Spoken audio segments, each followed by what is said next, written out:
అందరికీ నమస్కారం అండి.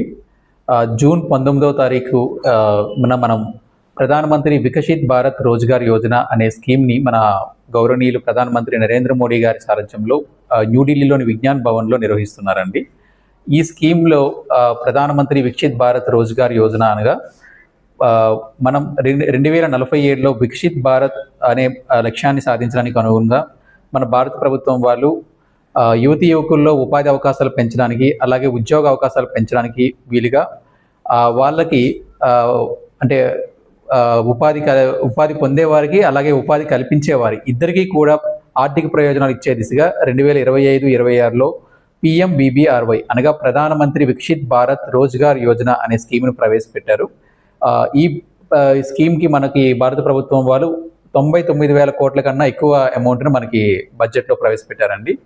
ఈ స్కీమ్ కింద మనకి రెండు లాభాలు ఉంటాయి. ఒకటి part A and part A అనేది ఏంటంటే, ఎవరైతే కొత్తగా ఉద్యోగంలోకి వస్తారో, కొత్తగా ఉపాధి రంగంలోకి వస్తారో వారికి భారత ప్రభుత్వం వారు 1 నెల జీతం అనేది భారత ప్రభుత్వం వారు వారి బ్యాంక్ అకౌంట్లోకి డైరెక్ట్గా క్రెడిట్ చేస్తారు. ఫర్ ఎగ్జాంపుల్, కొత్తగా ఒక అతను సాఫ్ట్వేర్ రంగంలో ఉద్యోగం పొందారు. అతని జీతం ఒక 12,000 ఉందనుకోండి. ఆ 12,000 అమౌంట్ గవర్నమెంట్ ఆఫ్ ఇండియా వాళ్ళు అతని ఆధార్ లింక్డ్ బ్యాంక్ అకౌంట్లోకి డైరెక్ట్గా క్రెడిట్ చేస్తారు. So it's a DPT scheme అనమాట. సో అదేవిధంగా ఎంత అమౌంట్ ఉంటే అంత అమౌంట్ క్రెడిట్ చేస్తారు, subject to the ceiling of 15,000 అండి. 15,000 పరిమితికి లోబడి ఎంత అమౌంట్ అయితే అంత అమౌంట్ ఆ కన్సర్న్ ఉద్యోగ బ్యాంక్ అకౌంట్లోకి పడుతుంది. అలాగే పార్ట్ బి బెనిఫిట్ అండి. పార్ట్ బి బెనిఫిట్ అనేది ఎవరైతే ఉద్యోగాన్ని కల్పిస్తారో, సంస్థలు కానీ యాజమాన్యం కానీ ఎవరైతే కొత్తగా యువతి యువకుల్ని ఉద్యోగంలోకి తీసుకుంటారో వాళ్ళకి గవర్నమెంట్ ఆఫ్ ఇండియా వాళ్ళు ఒక ఫైనాన్షియల్ బెనిఫిట్ ఇస్తున్నారండి.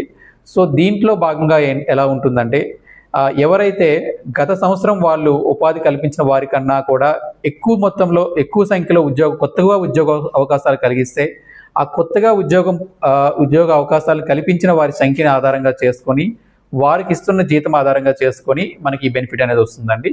సో ఉదాహరణకి 50 లేదా అంతకన్నా తక్కువ మంది ఉద్యోగస్తులు ఉన్న సంస్థల్లో అయితే ఈ బెనిఫిట్ పొందాలంటే ఆ కన్సర్న్ సంస్థల వారు మినిమం 2 కొత్తగా ఉద్యోగ అవకాశాలు కల్పించాలి. అదే 50 కన్నా ఎక్కువ ఉద్యోగులు ఉన్న సంస్థలు అయితే మినిమం 5 మందికి ఉపాధి అవకాశాలు కల్పించాలండి. ఉదాహరణకి ఒక కంపెనీ 100 మంది ఉద్యోగులతో గత సంవత్సరం పనిచేసింది అనుకుందాం. ఇప్పుడు కొత్తగా ఇంకొక 10 మందికి అడిషనల్గా అదనంగా మనకు ఉద్యోగ అవకాశాలు కల్పించింది అనుకుంటే, ఈ కొత్తగా అదనంగా ఉద్యోగంలో చేరిన ఈ 10 మందికి గాను ప్రతి ఒక్కరికి తలా 3,000 రూపాయలు చొప్పున గవర్నమెంట్ ఆఫ్ ఇండియా వాళ్ళు ప్రతి నెల ఇస్తారండి. ఈ బెనిఫిట్ అనేది 2 సంవత్సరాల వరకు కొనసాగుతుంది. ఇప్పుడు నేను చెప్పిన ఉదాహరణలో కొత్తగా 10 మంది ఉద్యోగంలో చేరితే ఈ 10 మందికి తలా 3,000 అనగా 30,000 రూపాయలు 2 సంవత్సరాల పాటు గవర్నమెంట్ ఆఫ్ ఇండియా వాళ్ళు ఈ కన్సర్న్డ్ యాజమాన్యం బ్యాంక్ అకౌంట్లో క్రెడిట్ చేస్తారండి. అలాగే మ్యానుఫ్యాక్చరింగ్ సెక్టార్లో ఉన్న వాళ్ళకి, అంటే తయారీ రంగంలో ఉన్న యాజమాన్యాలు కానీ సంస్థలు కానీ అయితే ఈ బెనిఫిట్ అనేది 4 సంవత్సరాలకు ఎక్స్టెండ్ చేస్తారు. సో ఇది మనకు ప్రధానమంత్రి వికసిత్ భారత్ రోజ్గార్ యోజన అండి. సో ఇది ప్రధానంగా ఈ బెనిఫిట్లు అందించడం ద్వారా కొత్తగా ఉద్యోగ అవకాశాలు కల్పించాలని, అలాగే ఉద్యోగాలు కల్పించే యాజమాన్యాలకు ప్రోత్సహించాలని సదుద్దేశంతో మనకి గవర్నమెంట్ ఆఫ్ ఇండియా వాళ్ళు ఈ స్కీమ్ ప్రవేశపెట్టారు. ఇది ఈ స్కీమ్ను మనకి మొదటి విడత బెనిఫిట్గా మనకి రేపు గౌరవనీయ ప్రధానమంత్రి నరేంద్ర మోడీ గారి సారథ్యంలో న్యూఢిల్లీలో మన విజ్ఞాన భవన్లో ఈ కార్యక్రమం జరుగుతుంది. సో సైమల్టేనియస్గా మొత్తం మన దేశవ్యాప్తంగా 200 మిగతా ప్రాంతాల్లో కూడా ఈ కార్యక్రమం నిర్వహిస్తున్నాం. అందులో భాగంగానే రేపు విజయనగరంలో కూడా మనం ఈ కార్యక్రమం నిర్వహిస్తున్నాం.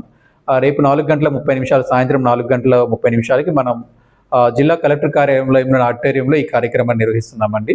సో దీంట్లో ఈ కార్యక్రమంలో ఎంప్లాయీస్, ఎంప్లాయర్స్, అలాగే కొత్తగా ఉద్యోగ అవకాశాలు పొంది అపాయింట్మెంట్ లెటర్స్ తీసుకోబోయే అభ్యర్థులు కూడా వస్తారండి. సో ఒక 30 మంది అభ్యర్థులకి ఇక్కడ మేము అపాయింట్మెంట్ లెటర్స్ ఇస్తున్నాము, వాళ్ళని ప్రోత్సహించే ఉద్దేశంతో. సో ఈ కార్యక్రమం రేపు సాయంత్రం 4:30 గంటల నుంచి 6:30 గంటల వరకు జిల్లా కలెక్టర్ కార్యాలయం ఆడిటోరియంలో జరుగుతుంది. సో మీరందరూ దయచేసి ఆ కార్యక్రమానికి విచ్చేసి కార్యక్రమాన్ని జయప్రదం చేయాలని కోరుకుంటున్నాను. Thank you.